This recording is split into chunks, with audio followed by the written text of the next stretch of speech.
Bao khi xuất đây bà ngày này cứ bằng hàng pi một sọ bài là cái là style mallet tại đi trong hiên cứ style pi tắng bà chọn đăng ta tin định nhom cắt style pi tắng trong kia này nó khang còi style mallet đằng ná bà vì mình men mallet bên mi gọi bên bàn tay dân tục tầm luôn đang về nhá ok à lời dương một bàn sỏi sạch tới bắt đầu một cái dương một cắtประเด็นផ្នែកខាងក្រោយណាខាងក្រោយគឺយើងទុកទម្រង់រាងវែងដោយសារគាត់ស្រឡាញ់លក្ខណៈបែបធ្លាក់ហ្មងគឺឃើញវែងណាខ្ញុំអត់ហ៊ានលើកខ្ពស់ឲ្យគាត់ទេអញ្ចឹងហើយគឺខ្ញុំប្រើ snap ឬក៏ក្រាស់ដើម្បីបណ្ដេញដើម្បីទុកសក់ដើម្បីតម្លាក់មកវាឃើញទម្រង់ខាងក្រោយវែងណា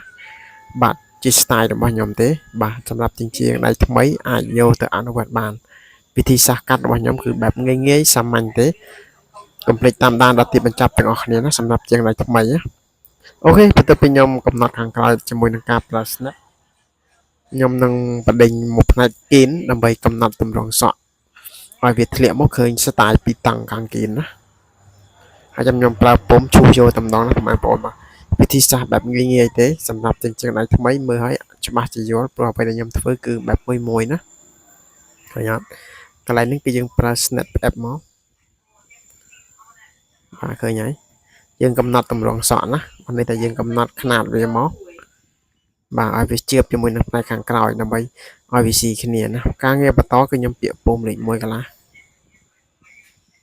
បាទយើងឈូសមកតាមវីដេអូរបស់ admin ណាបងប្អូនបាទផ្នែកខាងក្រោយគឺយើងយកវាអត់ខ្លីទេខាងក្រោយគឺយើងទុកទម្រង់វារាងវែងណាដែលយើងតែងហៅថាសក់យើងស្តៀងមីកាអយនឹងឯងបាទកុំភ្លេចតាមដានដល់ទីបញ្ចប់ទាំងអស់គ្នាសម្រាប់ជាងដៃថ្មីណាមានអ្វីខ្វះខាតគឺជួយបន្ថែមផងដោយសារ admin ក៏វាអត់ទាន់ល្អឥតខ្ចោះទេនៅមានកម្រិតនៅឡើយទេណាបងប្អូនបាទអូខេឥឡូវយើងមកច្រឹបទម្រង់សក់មក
vậy rồi